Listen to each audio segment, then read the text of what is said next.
So my name's Heather Van Cura, and I'm going to moderate this panel. I am the chairperson and director of the Java community process. So I work with the Java developer community in an international capacity. So I have had the opportunity to visit Brazil in person and over 50 other countries. So I definitely can relate to the challenges of working in other countries and the challenges of an international career. Obviously, pronouncing the proper names is one of them. Always helps to hear the name pronounced to you first. So one of my first pro tips when you're doing that. But before we get started, let's just have both of the panelists introduce themselves and tell us a little bit about your background and your current role. You can go first, Adriana. Okay, let's start with letter A, Adriana. Yeah. Okay, so my name is Adriana. Okay, in English they say Adriana, but it works fine to me anyway. And Adriana Wenger. Okay, Weingart is difficult to pronounce in Portuguese, but this is a German name, so yeah, it's difficult here. I am working as a technical specialist since 1998, so not that new. And for the last 15 years at IBM, and for the last 2 months at Kyndryl. Kyndryl is the company that's operated from the spin-off of IBM. So I came with this part of the company, and now I work at Kyndryl in Brazil. But since 2003, I work for international customers. So I'm in Brazil, but I'm working for someone somewhere in the world.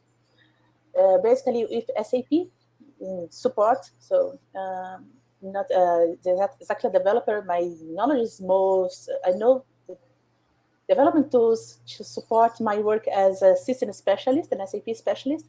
And for this year, I started learning data science because I decided to do some movement in my career. So after almost 20 years working as a specialist, I decided to invest something in data science. So this is me. So I'm not graduating in technology. I'm a civil engineer for graduation, but this was a long time ago. And that's it. I'm a mom. I have a 14 years old son that is taller than me. Yeah, they grow a lot. And well, I love a lot of things. And I consider myself a nerd. I like Star Trek. I like all this stuff. I like music and the photography.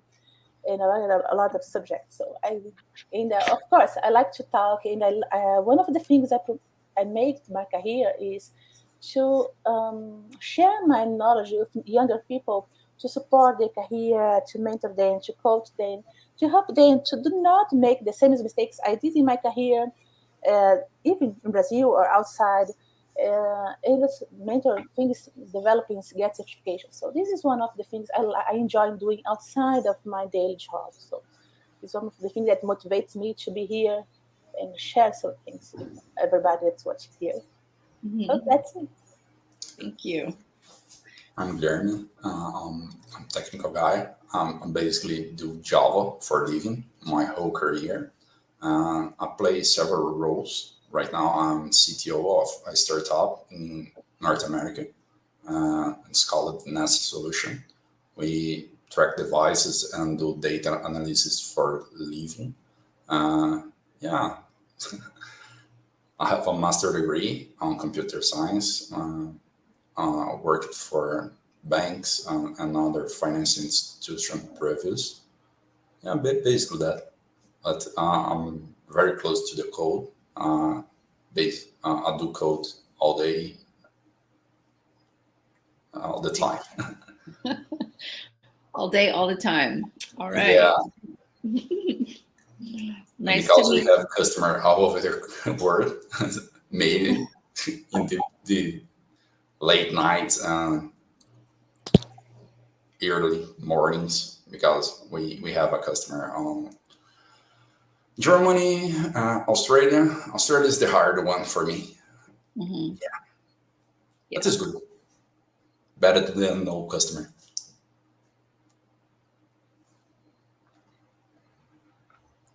just to make a comment to talk about Australia, we had tried to work with Australia guy team in the morning and the people from Los Angeles in late afternoon and the same day. So this is interesting. This is a challenge in working in a global culture, international culture. Yeah, definitely. So maybe both of you could share a little bit about, I mean, that started to touch on my next question, which is, in what capacity is it that you work with people in other countries? I think, Jeremy just talked about customers, obviously. So maybe share like some of the context for how you're working with people in other countries.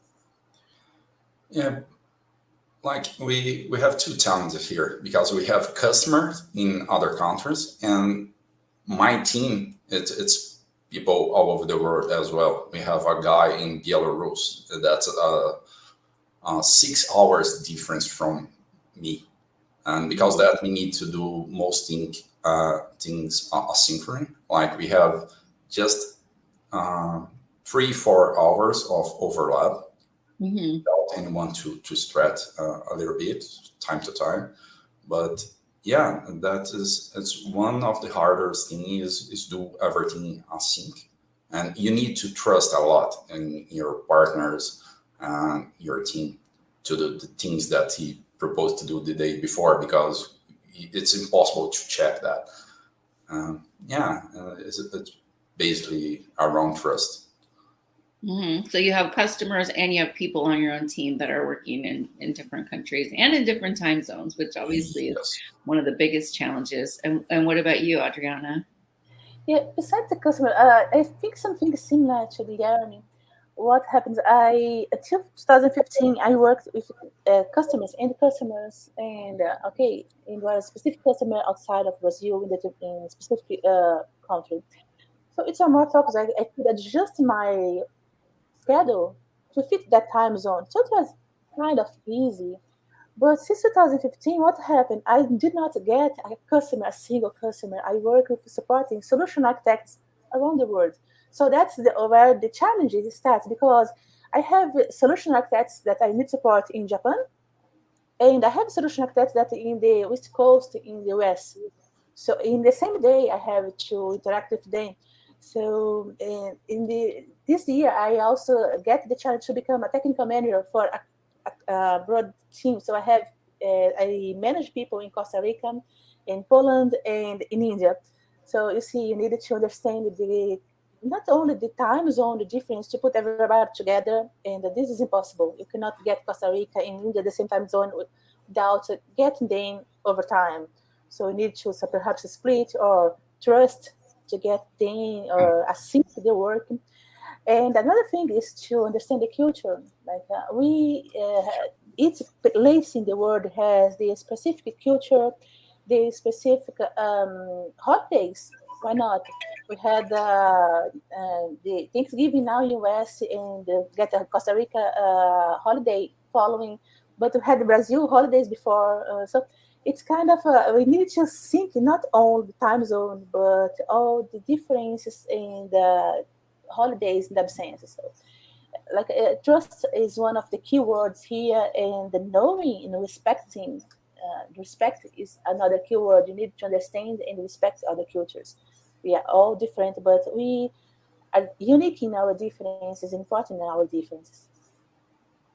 Yeah, I agree. So I think just from my perspective too, I have different types of people that I work with in other countries. So people on my team that I need to do to support the organization, but then also developers from all over the world. And then of course, we have an executive committee. And so those people are also from all over the world. So lots of different ways that come into play in terms of how to adapt. I think you both kind of talked about some of your challenges a little bit, but I'd like to focus a little bit more on that. Both your challenges and then, things that you think are important. So what I heard you both say is trust. So you being able to trust. So maybe we can start with the challenges. Like, what would you say are the top 3 challenges that you faced in terms of working with people in other countries, and how have you addressed those?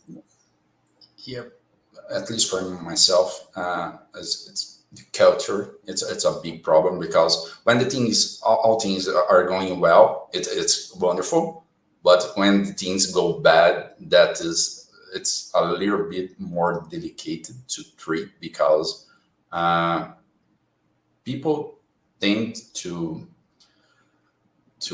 answer that pretty difficult and pretty different as well. Like, we have guys, members of the team, that prefer direct feedback, and others don't like that, because they took offended if you go too direct.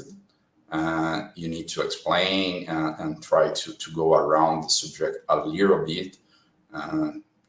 That's a big challenge, at least for myself. Mm.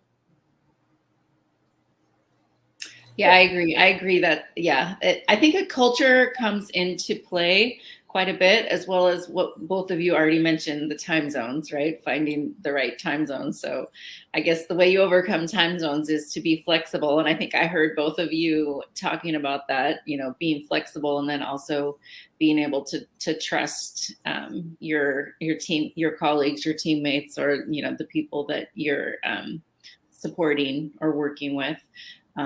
But yeah, flexibility and trust are key there. And then, the culture, I would say, is definitely, one of the main things. I think that one of the ways that that I have found is helpful to kind of read the culture. Well, first of all, the names, like we talked about. So that's a challenge, right? Pronouncing things, right? And then, of course, sometimes the accent, in terms of understanding, it takes you a while.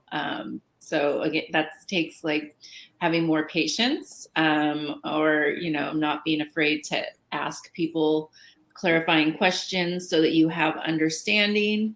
And then also, listening more. And trying to, and I think that can be challenging in a remote environment, which most of us are in right now. I used to have the advantage of being able to travel and visit people in their country, which made it easier to observe and listen. So you can kind of take in the culture and their ways. I think you can do that to some extent on video, but even now that we've had the pandemic going on so long, people get tired of always being on the screen, right? That's draining for your brain. I've read a couple articles saying that actually does, drain your brain and your emotions to always be on video, because you're naturally drawn to watching yourself, and that's exhausting, right? To be, it's actually mentally and physically exhausting. So, people don't like to turn on their video anymore, which, that's one of the main ways that you can observe people. So you can see, like, oh, what I just said didn't really sit well, or, maybe that wasn't right, or, observing. So it's not just what people say, but observing their behavior, so that you can start to understand their culture. So yeah, I think those are the biggest challenges for me. What about you, Adriana? Well, this is one of, I'm just thinking here, talking, because I was working as home office before the pandemic started, so I did not change my routine a lot. But I used to, okay, today I'm going to the office to see people, or to be seen, or just to take a different view. So this is one of the things that really, but working with international customers, work outside of Brazil, but being in Brazil, or work outside of your country, but being in your country physically, get this challenge, because you don't see people. You get this screen, and that's it. Most of I don't know my team, for instance. So this is one of the challenges. So you need to know people without meeting them face to face in real. To take, okay, let's go to the cafeteria and get a coffee and talk about nothing. So you know the person. So this is one of the challenges that sometimes we need to overcome. To let this not become so not personal, because sometimes we need, human beings, we need that contact, we need to know each other, at least one or another person. But besides that, one of the things that we were talking about culture, about understanding each other. I remember when I started working on this role or international customers here in Brazil. The first I studied English at school, and I did a extra course. And okay, I know how to speak English. I know how to speak Spanish and other languages. But when I went there for the first job outside of Brazil, I noticed that one thing is the theory, and another thing is for you to talk to another living person in a subject, a live subject. So one of the things I had a friend that was really amazing person, and he gave me a tip. But I speak fast. I speak even faster in Portuguese. So this is me, just being me. So and he told me, okay, when you start get stuck, keep it simple and think clear. So I think one of the key words the amazing thing that he that said to me, it follows me to today. When things start to get mixed in my brain, even Portuguese, okay, my language, but sometimes we had so many things in our heads, so many cultures you need to consider, so many subjects. Okay, keep it simple and think clear. I think this small quote made an amazing difference for me, especially when talking English, speaking English, and talking to other people, because we tend to put so much pressure on ourselves, and we are not native speakers in English, but even native speakers do mistakes. I do mistakes speaking Portuguese. An American or an English guy is going to do mistakes speaking English. So I don't need to be perfect. I needed to be able to express myself and make myself understandable to the other person that I'm talking to. So this was one of the key challenges for my career working with people outside in other cultures, in other countries, to be able to understand this and communicate myself. So understand the culture is part of this communication. Mm-hmm. Yeah, definitely. Well, I think, communication skills can always come into play, even if you're not working internationally, but it's particularly important when you're working with people in other countries, being open and having skills to communicate with each other. So we talked about trust. What do you have any suggestions on how, or maybe even a personal story to share? Because both of you mentioned, especially when you're working with people on your team, so like your sysadmins or developers on your team, that you have to trust, right? That they're completing their work the day before, and when you come in the next day, or in your time zone, that it's finished. So do you have any maybe stories to illustrate, or suggestions on how to do that? Because I think that can be a challenge for some people, especially if you're used to working more, with a team that is physically present together in the same time zone, have had that experience of, those informal physical conversations, you being able to see and get to know each other in an informal way. So oftentimes, like you both mentioned, you don't have that when you're working with people in other countries. So do you have any examples or stories or tips that you can share on how you can move to have that feeling of trust, or how you got there with your current situations? Yeah, I have a few, both good and bad. Okay, well, yeah, share both. Most of the time is difficult because of the time zones. But because we work together for some time, like that not gonna happen in the first month or two. Probably we get that synergy over a year. But in I believe 2 months ago, we had a demo for a big client, and we need to finish something. Uh, Basically, the team from Brazil was working late, and the guy from Belarus was almost starting his day. And we pushed together until he started and left over the job to him to finish. We go to try to rest at least a little bit before the big demo in the next day. He take care of everything. Everything did that time goes well. Thank God. We come back early in the morning, a little bit earlier than we used to do. But yeah, it was better than go through the whole night without sleep and did the presentation. Because we have that guy in the other place. That was a good thing. Mm-hmm. But only because we know how we used to code together.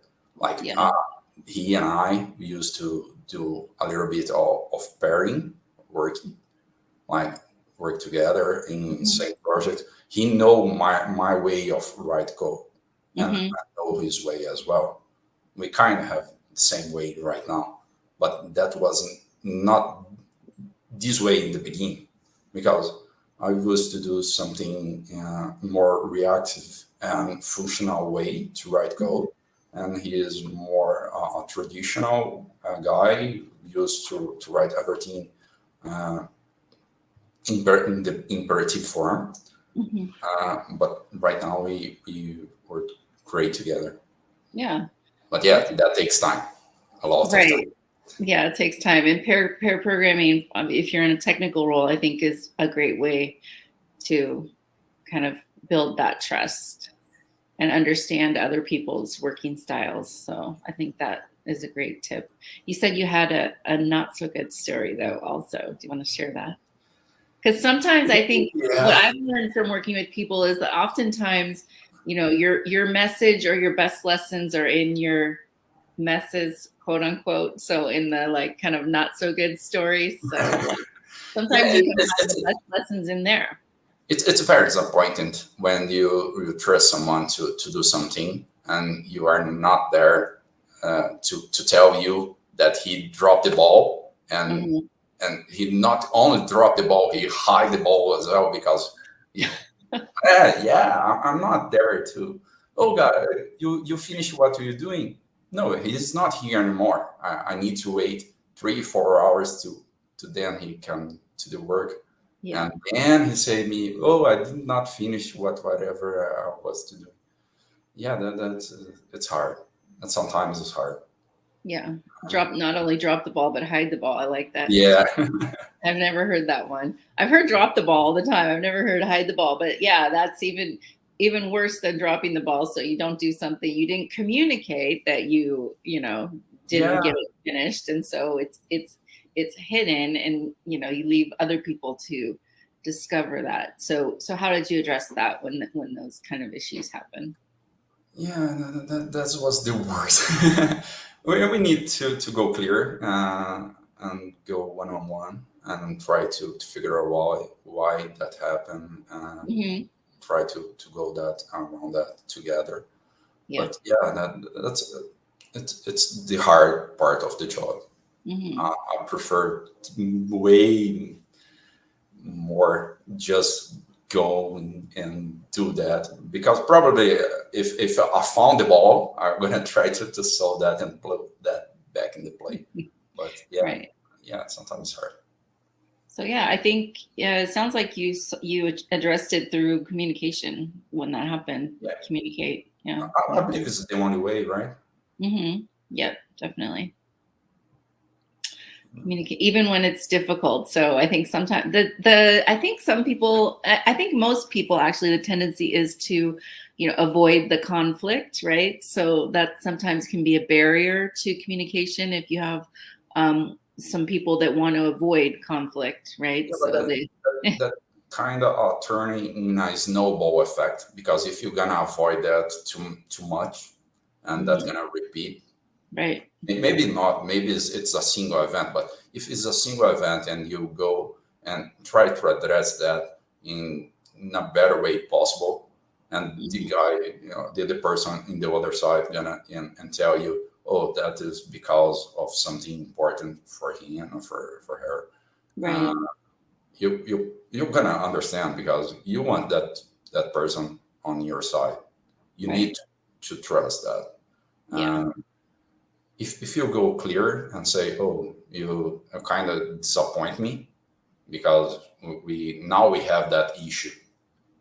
If you could just saying that to anyone in the team and try to move that, like, do not hide the ball. Try to address that and go further. Like, oh, I did finish that because these, and I have that problem, or I'm stuck in here because I don't know what I need to do right now. It's too hard. It's that in some place in the system that I not have enough knowledge to do that alone. Yeah, we try to solve that with communication. I have a very small team, and because that now we are in a place that is almost never happened. Very good. This is good. Yeah, that is good. Yeah, so I think too, also, if you keep in mind and you're observing people's culture, so like particularly like I've noticed when you work with people, like for instance in Japan, I think one of you mentioned Japan, and I work with people in Japan as well, right? So it can be more of a tendency to just accept what happened and not communicate. So be proactive in looking for, when you're working with people in those types of cultures, to understand if something's happening, to draw it out, because like you said, you don't want it to fester or snowball, so you want to bring it out and communicate about it. So yeah, I think that's another tip that you can do to address when things like that happen. What about you, Adriana? Some things that if you keep thinking, it's not only for these challenges we face. I'm not sure it's only for international careers. Like, we are dealing with people from another culture, because we are dealing with people. So learning to work together is more people related, communication related, than culture related. Because I had a situation similar to the Guilherme one mentioned, but it was with Brazilians here. So just not even outside of Brazil, I had this. I think when we go international, we add this this scenario, a lot of other variables like culture, or how the other people in other cultures respond to the same subject. You got the Japanese people example, so you get Japan people and you get Italy people. The same subject, they are going to react in a very, very different way. So I don't like my husband is his grandmother was Italian. They are a very happy people. In the Japanese, I work with them. They are more calm, reserved. This is from my observation. So you get the same subject. The Japanese are going to keep calm, and the Italian is going to move their arms and talk louder, because this is culture. Okay, it's okay. In Brazilian things, okay, depending on where you are in Brazil, you get more close to the Japanese or more close to the Italian. Even in São Paulo, you get, depending on the São Paulo city, wherever you are in the city, you get Japanese colors there, you get Italians there. So it's the thing here goes back to, okay, you are going to have challenges. You are going to have people with intention or without intention doing something. So they are going to, okay, last time my son broke his leg. I need to take him to the doctor. Okay, this is not intentional, but you are going to have someone doing something that you need to overcome. Or someone that, okay, I just tired, I'm going to the party and forget I don't care. You have people that does that. So you need to, one of the things I learned is, don't stress. If you stress, you are just adding a new variable there that's not going to help you in anything, because you need to keep calm. Go back to that, keep calm, and try to, okay, what can we do now? Okay, can we get people from another place to help? Can we do something? So I think in the end, we had two moments: fix things and make sure that this thing does not happen again. So the first moment, what you can do, or can someone else to help? And later we go back to what Guilherme said, communication. What happened? Why did it happen? Did you need time? Are you tired? Are you stressed? Are you okay? You don't like you want out. So I think communication. You need to keep calm and you need to communicate. So I think this is key. No matter if you are talking to someone in your own country or if you are talking to someone from a country, the other side of the world, keep calm and talk. I think these are the two things that I learned that works all the time. Yeah. Well, yeah, I think that keeping calm and communicating, that helps to build trust, but also helps to address issues when they arise. So good tips. So we kind of talked about the challenges quite a bit. We're like going halfway through here. What would you say? Maybe share. What do you think are the best the advantages or the things that you like the most about having a job that puts you in contact with people in other countries? What are the positives, the advantages, the things that you enjoy the most? To know the words. Yeah, I think the best thing is to know other culture, to know the words. I keep it every time I talk to my team and the other people that are outside my team. I learn a new thing about their culture. I think how amazing is our world. How amazing are the people living in our world. It never ceases to amaze me, the differences and how particular and how different and how wonderful are the different cultures, the different places, and how they evolve to be like they are. So I think the best thing for me is to learn this and to like it's like traveling without living in your country. So you know all the things without living. So I think this for me is the best part. Yeah, I believe that diversity brings a lot to the table because we kind of laser focus and we tend to look the everything on our own way. But when you have people from other sides or more diverse team, you're gonna have more eyes in the same subject, but everyone gonna see that a little bit different and gonna add a lot to the table, like do suggestions for the project. Yeah, I believe listening it's very important, and try to engage everyone in the team to share a little bit. Yeah, but yeah, I miss the be around people.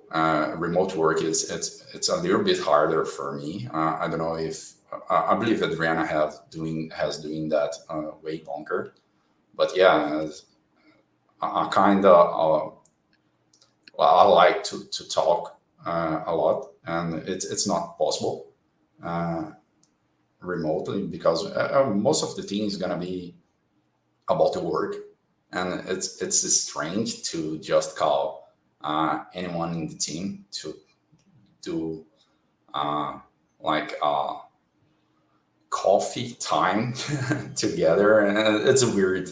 I tried that before a couple of times, but yeah, it's a little bit weird to get closer to people remotely. I don't know if you guys find that a way easier, or some have some tips to Yeah. to give about that. Well, I think that is a challenge working remotely. Yeah, I've tried social events, like, but with the Zoom fatigue kind of things, I think people tire of that. So checking in more just casually on Slack, I do that more. Try to do that. Just checking in, just asking, how you are versus having a question about something work related. Just checking in like that. Occasionally, I also do like a walking meeting. So like we both, and maybe it's a work related meeting where we don't necessarily have to be on a Zoom or a video. lots of people, but like if people get in the habit of like, oh, we're going to meet with someone, you're just going to do a Zoom. But if you're meeting with someone and, you know, you don't need to share anything and you don't need to be at your computer, make a suggestion, oh, let's do a walking meeting. We can just discuss it. You know, we'll be on our mobiles and we'll both be, you know, walking in our respective areas. You know, it's more informal. You know, I get some of my best ideas when I'm actually not at the computer, right? So that helps me even if I'm not doing a meeting. Like I'll go take a walk, or sometimes, you know, I'll be cooking something or whatever. But I'm still thinking about work, and that helps my creativity. So I think also in meetings that can be the case as well, but it also can create more of a bonding or social aspect to, you know, your work related interactions. So I found that can be helpful. What about you, Adriana? Any tips that you have for that in terms of connecting with people that you don't have the opportunity to be closer to or get to know better, build that camaraderie or team rapport? Yeah, well, before the pandemic, as I mentioned, I work from home. Well, I work from with people outside of Brazil since 2003, but I work from home since 2015. So before the pandemic, when I was working only in the office, but outside Brazil, that's okay. Sometimes I travel. I went to support them there, so that's okay. It's a normal environment. When it became a home office full time, what I used to do, I got at least once a week to go to the office. And the time, even the office here, I live in here, Campinas region here in São Paulo. So I went to the office there, or the office in São Paulo, because I knew people from both places. And I did a lot of volunteer work outside too. Like while as IBM, I was part of the Academy of Technology of IBM. So I went there to like prepare initiatives as a volunteer work. So this way, I was trying to be out of that daily, that screen time, daily things, and do something nice, different. At the same time, get together in a social environment. It's another subject everybody was passionate about. Now with the pandemic, this is another completely different scenario. We cannot go out there, cannot go to the office. But I try to keep doing this volunteer work inside of the company, inside the company. But and try to get okay. You get social media. I keep imagining last year in March. Okay, how would it be to be in pandemic if I was a child yet, like in the 80s and the 90s? There was no WhatsApp, there was no cable TV, there's nothing. Okay, I would go crazy. No, I did not go crazy. I would play, but okay. But I think okay, we can get the WhatsApp to work in our favor, to get benefits for us, the WhatsApp or Telegram or any social media. So get talk about nothing. Like you have friends in your job. Talk about the song, exchange pictures, do something together, exchange like get out of the daily job, the things that are only a job. This day I was talking to my colleague in Costa Rica about Star Trek. So nothing like just know each other. We could have a passion about that. And like, let's talk about Spock, Kirk, Jean-Luc Picard. Okay, that all those guys in the Star Trek. So okay, we not did not meet each other, not to see each other, but we are talking about something that we enjoy. So to get like to develop the trust, to know each other more outside this daily job, daily things, and technical things. It's important for us to develop that trust. Okay, I know that Guilherme is more than just a technical guy. He's a guy that has a life, and we can okay, I can trust him because okay, not only because Guilherme works fine or Heather do that, but I know they're outside and I know they are trustworthy. I think these are some of the things I try to adapt from the office job to the home office job to keep doing, to keep integrating, generate this trust and teamwork. Let's say this way. Yeah, those great suggestions. I like the volunteering aspect. I also do quite a bit of volunteer work, but I think and going to offices. So yeah, I think that's increasingly, that's an option, going to the office. So I've been working from home, well, basically my whole career. So I gave up having an office early on, but I always would arrange my schedule so that I had 1 or 2 days a week to go to an office. There were several offices I could choose from, and I would arrange meetings those days, and I would see people in person. And then of course I had my travels. So now, there was a period where that wasn't happening in the pandemic. I think we're moving now to where more people can do that, kind of adapt to that style, have one day a week or something where you arrange to go meet with people in person, people close to you, or go somewhere, like travel somewhere, right, and see some members of your team. I think that's kind of a trend now that offices are reopening and we are traveling, to have more of those opportunities to bring the team together in one spot. So I think we'll start to see more of that as we're in a hybrid working environment. So where people, since people are kind of divesting in a lot of real estate, they're going to put money towards travel, so you can bring people together in one location and actually, have that opportunity to build trust. I think it's started to happen here in the US, but I think we'll see more of that, as people are allowed to travel or feel more comfortable traveling. You see companies, dedicating some money to bring teams together so they actually can have more of that bonding experience. But on the volunteer side, also, I think I have done some virtual volunteering. I used to do it in person. I'm on a couple of different nonprofit boards, one related to kids and coding, which I've done some remote. So I think you can do that with your team too. So I've done like Scratch coding workshop remote with the kids, and then volunteers, from my team. And we're helping the kids with the drag and drop coding. I also did one which was more focused on healthy lifestyle choices. So obviously in the pandemic, that brings the whole focus on health, right? Like the importance of health and healthy choices. And, that obviously starts early on, the choices that you make. So for people maybe that aren't technical, you could do something like that. Like we did like a demo of the snacks that you can make for yourself that are healthy. And then of course talk about the impact of, on your life if you're making healthy choices consistently. And I was amazed how interested the kids were about that, asking about like, oh, well, how long should I sleep? Or, how much time should I spend, on the screen? Or how many servings of fruits and vegetables should I eat a day? And, or how much protein? Or, all these questions, things that they didn't know. And I think, like financial literacy, that's another one you can do if you don't want to do a technical workshop.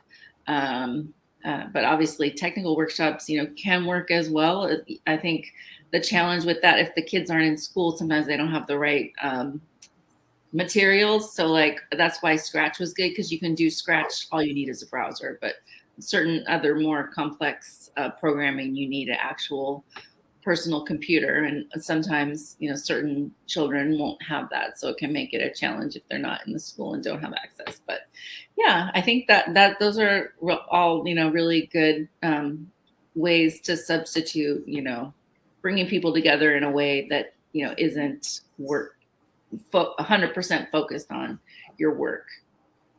Yeah, so that's a great element that you brought into it, Adriana. Thanks for sharing that. Did you have something to add, Guilherme? Yeah, I need to do more about that because I'm starting to get back in paying because I'm sitting in the office too much time alone. Yeah, I need to start working a little bit on my own health. Your own health. Yeah. When you're gonna have the next stretching class, I'm probably gonna join and try to do that myself. Stretching's great. Yeah, I've done a lot more yoga, stretching, meditation, even. Yeah, that can be good for your mind and your body. So Yeah, they're great. Yeah, if you do that, don't do too much, because I try to stretch myself, and okay, I stretch it. Too So much stretching.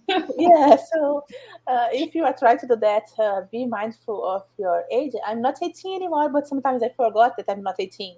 So yeah, be Yeah. mindful of your age and stretch it to our limits. Yeah, that's true. Yeah, well, I think what I found in the pandemic is I do sit a lot more. Even though I worked from home, I would arrange, like I said, arrange meetings. I traveled, every month somewhere. That keeps you you think you're doing a lot of sitting when you're traveling, but you're actually quite active, especially if you have a busy schedule when you arrive in your destination. So yeah, look for ways to adapt to keep yourself healthy, and make sure that you're not spending too much time at the computer, because I think what that can be a challenge in the people that I talk to that work a lot with people in other countries is, you find that you're working all the time. So you're working, like I'm in California. I didn't share that, but so I'm in the Pacific time zone. So a lot of times, if I want to work with people in India, for example, I have to work early in the morning, or Europe even, early in the morning. So I'm working early.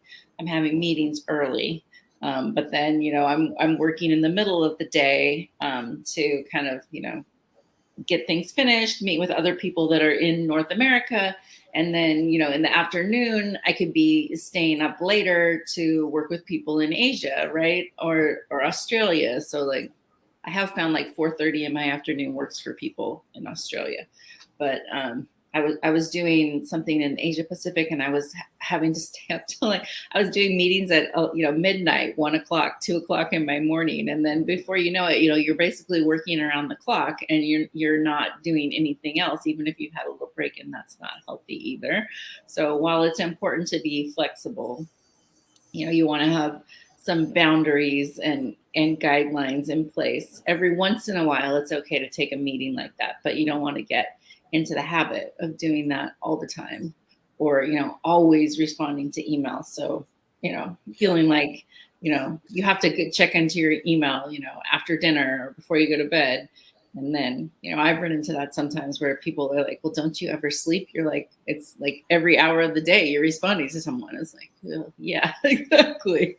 So I think, like speaking to what you just brought up about looking after your own health, right? Like you can't sustain that for a long period of time. That's not healthy. So I think that's important, especially for people who work with people in other countries and other time zones, that, you have to be conscious and monitor your own activity in terms of being able to sustain that healthy work and life balance, so that you have you can sustain that over the long term. Because if you do that for too long, you'll get burnt out, and then you won't obviously be able to provide much value to anyone. So that's, I think, a really good important thing to keep in mind.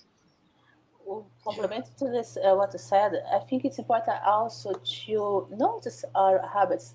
The other presentation talked about habits, because you see, give you an example on this. When I was pregnant in 2007, no, this was 2006. I was working, and I was doing this all the time, answering email all the time, and this was me before being a mom. And I was pregnant, and I knew that my pregnancy was a risk, because I had a previous health problems. But I was just in the same rhythm, and I went to work in a Saturday night in a disaster recovery exercise. So for those don't know, this exercise is where we just get a team together in a room, all the sysadmins, all the developers, everybody in a room, shoot down everything in the main side and move it and see if it gets up in the other side. So basically, simple exercise should work. But it's okay, it's stressful because you have a timing to do that. And I was stressed, and I got stressed, and I started to feel bad. And then I remember, okay, I'm pregnant. My pregnancy is not a normal one. And what am I doing here working on a Saturday night? All I only me can be a mom for this child, and other people could do the same job here. So it's stop. So it's time to review. Sometimes you just get involved in doing what you are doing, and you don't remember that. Okay, stop. Your health first. If you don't take care of yourself first, it's not the other person, because we trust that you know your limits. So you needed to know, you need to stop and reflect what you are doing. Otherwise, you're just getting involved and more involved, and you're not going to notice that you are in a snowball, and this snowball is going to crash. So I think put limits and think about yourself. Like you said, stop, be flexible, put boundaries in what you are doing. It's not a problem. It's you take care of yourself to do your job better. So I think this is important what you said. Like everybody should think about this at one moment in time. Yeah. I believe we need to try to have some boundaries, because working on international teams, we have work 7 days out, 24 hours, 7 days a week. You're gonna be bearing on our in gigantic arm of emails and Slack messages, and we need to try to maybe put the cell phone on at least silent mode. Maybe after, I don't know what works for anyone, but for me at least, I try to do that at 8, because I have a small kid, and I need to have some time with him. And if I stop to work too late, he's gonna sleep, and I'm gonna miss that day. That's important to me. If I try at least most of the days and stop between 6 and 7 in the afternoon to have time with him. Yeah, agreed. That's important. Like I said, or you have a certain time when you will take it. Like, so for instance, one of the people on my team, he's the developer is based in Russia, and so for him, he likes to, for consistent check-in once a week, he likes to stop his work, have his family time, and then he'll take the status meeting later. But he wouldn't want it earlier, he wants it later. And so, he accommodates that, and, we don't schedule the meeting earlier. We schedule it so that he has that big chunk of time for his family time. And then, he's communicated that this is a good time for him, then he'd like to have the status meeting. So yeah, I think, setting your boundaries is important, and also sharing them with your team so they can be aware. And then, being flexible if it's required, if there's, a product delivery or whatever, and you need to take a meeting that, like I mentioned, 1 or 2 in the morning, which is a big challenge for me to stay awake till 1 or 2 in the morning, because I'm an early morning person, but I can do that occasionally, but not on a consistent basis. So yeah, and I think just communicating that is really key. So I think that's been a thread throughout our conversation today. I think we have maybe time for one more topic, and I think this is a good one to close with, which is, some people are looking to move into a career or in a position where they have the opportunity to interact more with people in other countries. As we mentioned, great opportunity. I think all 3 of us have enjoyed it. So what kind of advice would you give to someone who is looking to expand their role to work either, with customers or partners or with people in their development team onto a more international role? Do you have any suggestions, pieces of advice or tips for those kinds of folks?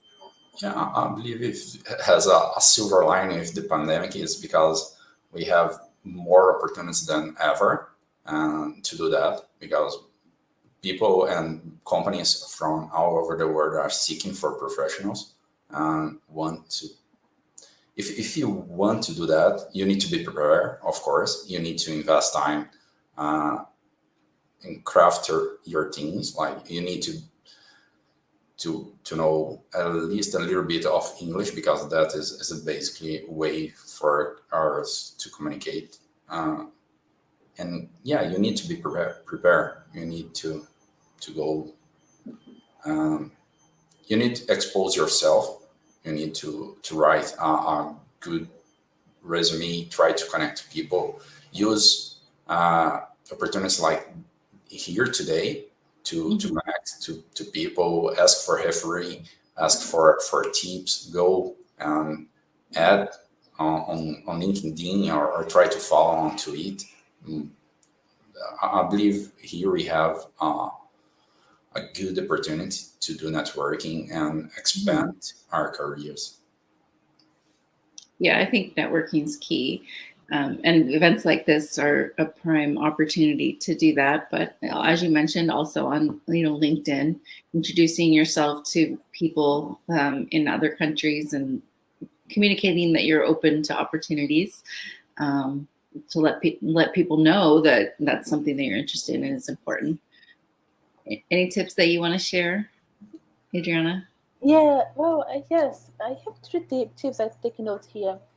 I think many people I talked about, they are afraid to start.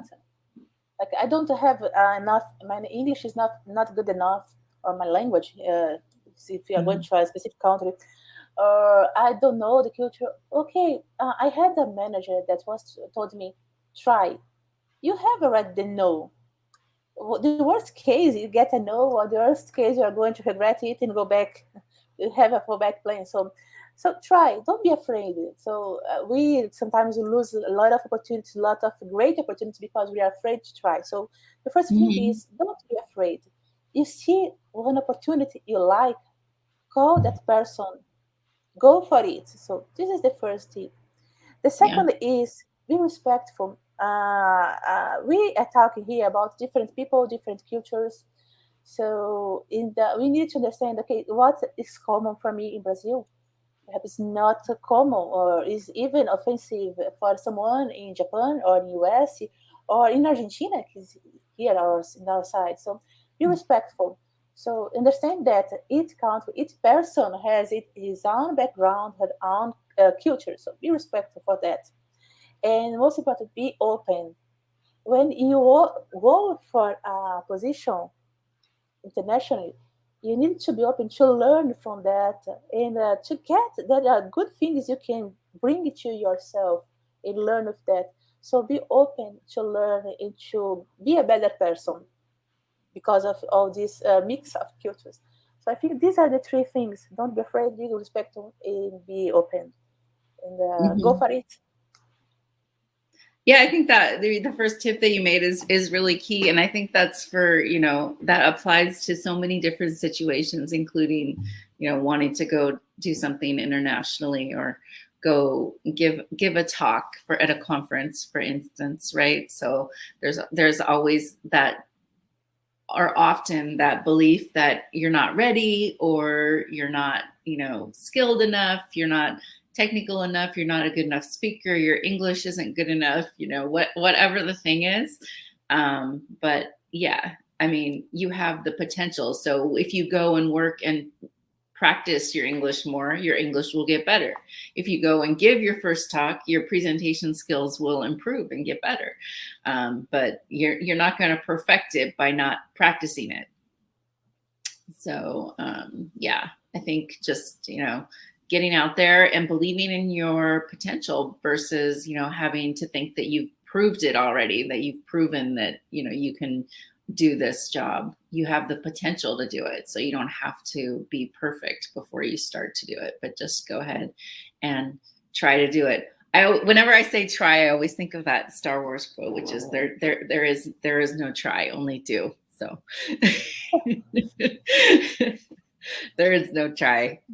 All right, so you are a nerd too, Heather. What? You are a nerd too. like Star Trek, Star Wars, all these Star things. So you're a nerd too. Yeah, I am a nerd. Yeah, I think. Okay, come together. So, well, great. Thanks for sharing all your tips. Any final words you'd like to share? I don't see any questions in the chat for us to answer. Those were my prepared topics. Any parting words of wisdom to share on this topic of challenges of an international career, challenges and opportunities of an international career? For myself, I can't imagine not having an international career. I mean, obviously, my entire career has been international. Obviously, new opportunities do appear to me now and then, but often, especially, in startup opportunities here in the North America, it's focused on North America first. That's not even something I would ever consider at this point, just because I think the international aspect adds so much to your life and to your career. So, I mean, I definitely couldn't see doing it any other way. But any final tips that you want to share with the audience? I just say that you are right. Once you start, you get the taste for that, and you cannot see yourself not working like this anymore. Like being in another country or being remotely in your country, work for other people in another country. This is something that gets you and gets you really well because it's open on windows for you that are amazing. So if you want to start, do it, but be mindful. Once you start, you are going to enjoy it. You are not going back. Yeah. Yeah, I believe it's a way to expand your mind, and that there is no comeback from that. You're probably gonna have more, and of course, go and travel, as soon as you can, because that is it's very good because you can meet cultures and people and see different things, and it's important in life, and Mhm. not for only for work, but I believe that it's a good way to spend time. Your own time is meet new people and new culture and try new stuff like new food. I enjoy try new food a lot. Yeah. But yeah, it's a good experience for me. Yeah, definitely. All right. Well, I think that's a great place to end our panel. Thanks to both of you for participating in the panel with me. I hope that um, the audience enjoyed it. I know there's a poll, so you can answer and say what you think. There's another session after this. So I think we'll take a break before we come back to the career check, international career check. I really enjoyed this session. Great to meet both of you. I didn't say in the beginning, but I haven't met either of you before this opportunity. So I enjoyed the conversation. Thanks for your contributions, and look forward to seeing you at another conference or some other place sometime soon. Yeah, thank you.